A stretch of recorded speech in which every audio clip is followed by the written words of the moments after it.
Okay, we are going over June's income report for Debt Free Millennials. I run this business 100% full-time, self-employed, and here's how much money I made last month.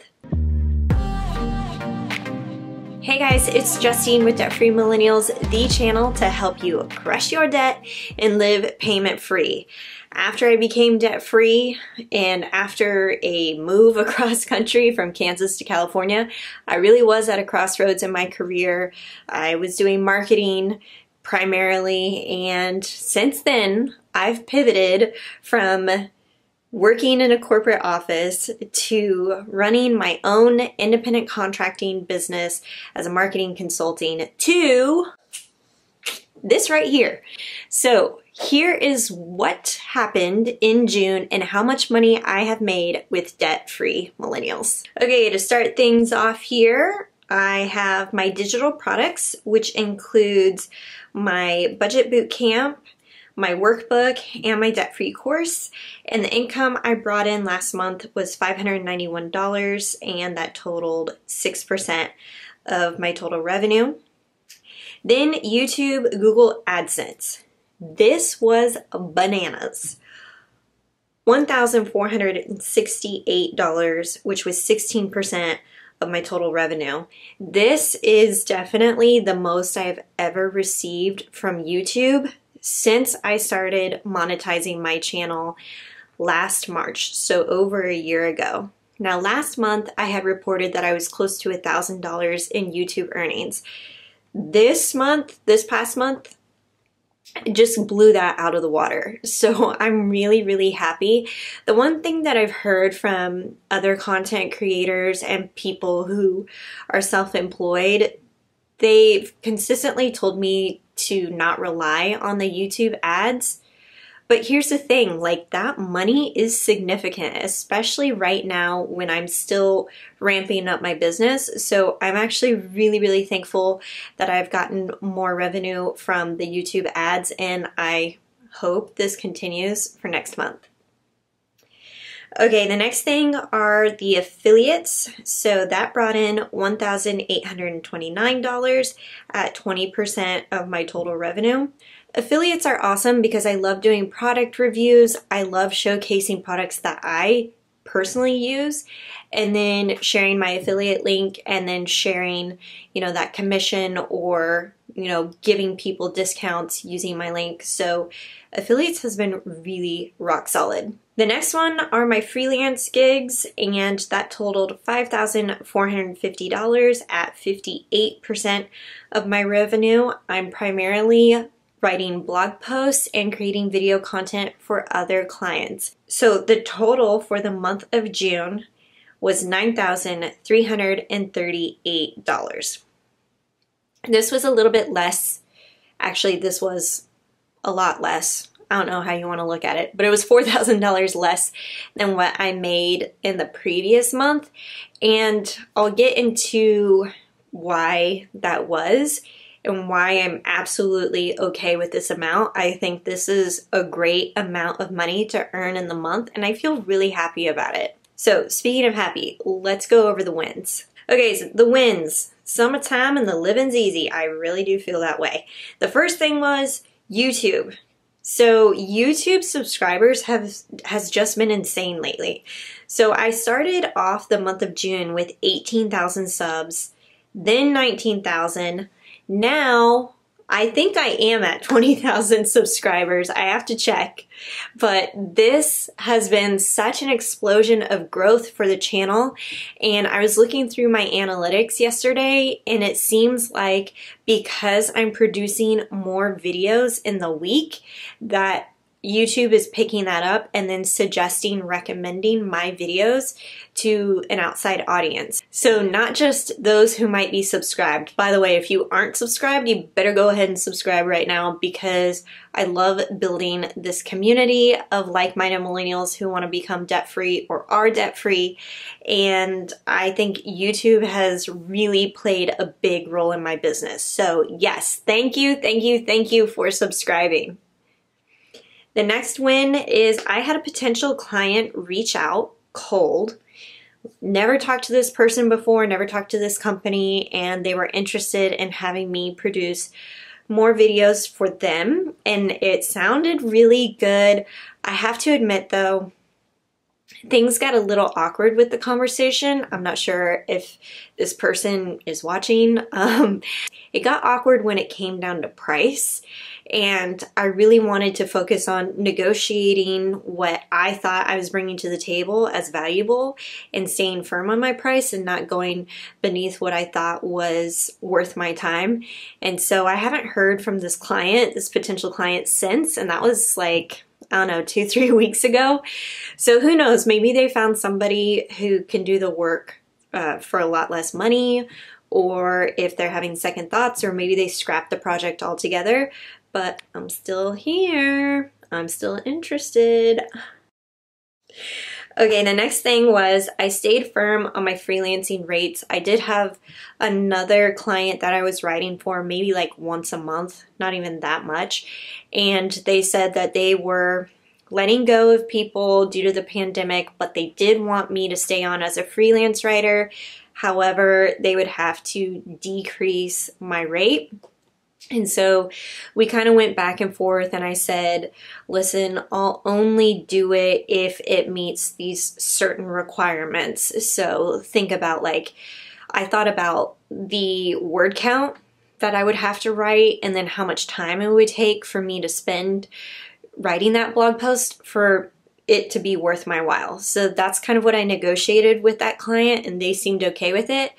That being said, I haven't had any new work from them in a while, but that's okay. You gotta stick with the clients who are going to be the most fun to work with and also pay really well. The next thing that I thought was an awesome win were people are showing more interest in Budget Bootcamp. So Budget Bootcamp is my monthly budget coaching program. I will link to that in the description below if you're interested. But one thing that I've been doing that I hadn't been doing before is the videos that I create that helps answer a budget question or a debt question, which I'm getting a lot of those questions from people inside of the Debt Free Millennials Facebook group. And so in those videos, at the beginning of those videos, I am doing a subtle mention of the budget coaching program. But before we get into the video, if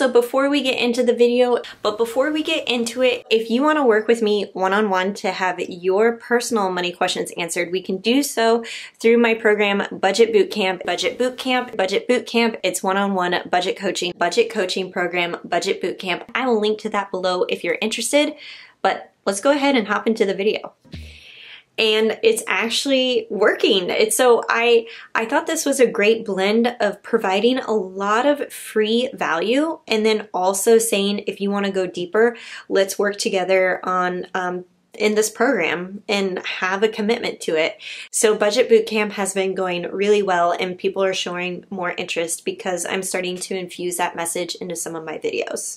And then my last win is I took most Fridays off in June. I think there was only one Friday that I worked, and I kind of told Kyle, I was like, I haven't worked any of these Fridays. And then my girlfriend was like, yeah, summer Fridays, right? And I was like, totally. Summer Fridays should definitely be a thing in my business where I'm able to take off. And I also think because I had less freelancing work, I had more time. So I was able to, you know, run errands on a Friday or go to the pool. Okay, then my obstacles. Country roads, take me home.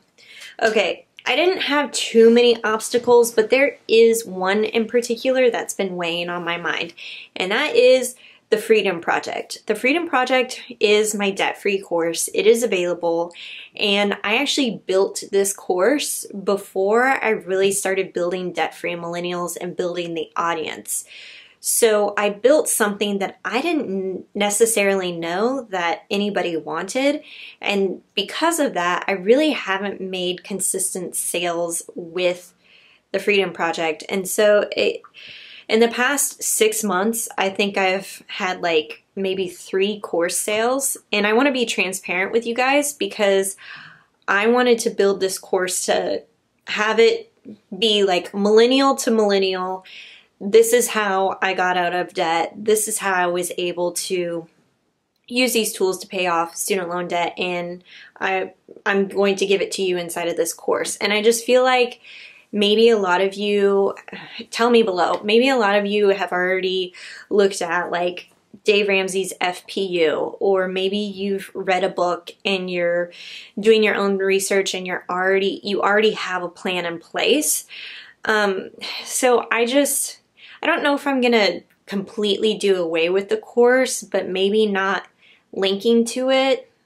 I don't know. I just feel like with Budget Bootcamp and my How to Control Your Spending workbook, those are things where I know, like, I surveyed you guys, it was something that you wanted, I built it, and now it's available and people are loving those things. I just don't feel the same way about Freedom Project, and maybe it's the baby that I have to let go. And then the last obstacle that I had, I really didn't have too many obstacles, to be honest, but the last obstacle was I felt a little burnout in June after having such a busy month in May that I was just like, I didn't feel motivated on certain projects, and like I said, my freelancing assignments were not as much, which I was super thankful for, to be honest, because I just needed a break. And I was missing home. We haven't been home since Christmas, and my sister went back for 4th of July, and I was thinking about that, and then I was like, well, COVID, I don't want to get on a plane, and then driving. You guys know the deal. It's just that back and forth when you live long distance from your family, and a lot of cool things happened. My sister-in-law got engaged, and we missed that, and I was just feeling a lot of FOMO, and I think that kind of messed with my like day-to-day and just mentally being focused on the business when I was just really missing home. Okay, and the last chart that I want to leave you guys with, because I thought this was really valuable in the last video that people were commenting on, is that even though I made close to $9,400 this month, what am I actually taking home? Okay, so I have my income of $93.38. Now I have to deduct product credits of $290. Product credits are any affiliates where instead of receiving a cash commission, I just receive a credit to use towards a future purchase of their product. So, like, think about Fetch. Fetch rewards, when you scan your receipt, you don't actually get a cash payout, but you are able to use those points to redeem them for gift cards, which is as good as cash. So I still count it in my revenue, but I can't actually count it as like a cash source. So $290 gets deducted off the top. Then I had expenses of $435, which is pretty normal for me for all of my subscriptions and software and things that I do. By the way, if you want a whole video of the breakdown of my business expenses, comment below and I can walk through that. So with those two things out of the way, then I'm really left with $8,613. But wait, taxes are always a pain in the ass. So that's 35% total, including 15% for federal tax, 15% for self-employment tax, and 5% for California state tax. So I have to pay $3,015 this month towards my quarterly tax payment. So the $8,600 minus the $3,000 means my after-tax take-home is $5,598, which is still a great take-home pay for 1 month. And typically I pay myself out in one check at the beginning of the month, and then I just use that to budget with for the rest of the month, and then on top of that, including Kyle's W-2 earnings.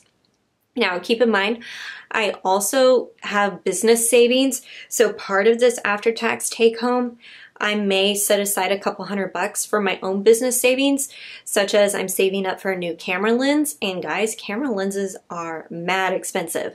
So I may be taking a portion of that money, but realistically, I'll probably do my after-tax take-home of $5,000. Okay, so that was June's DFM income report. If you like this video, make sure to give it a thumbs up.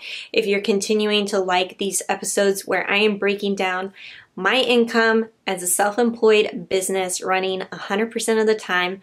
And if you have not subscribed to the channel yet, be sure you do so that you can get other great tips on how to crush your debt and live payment free. So not just you who might be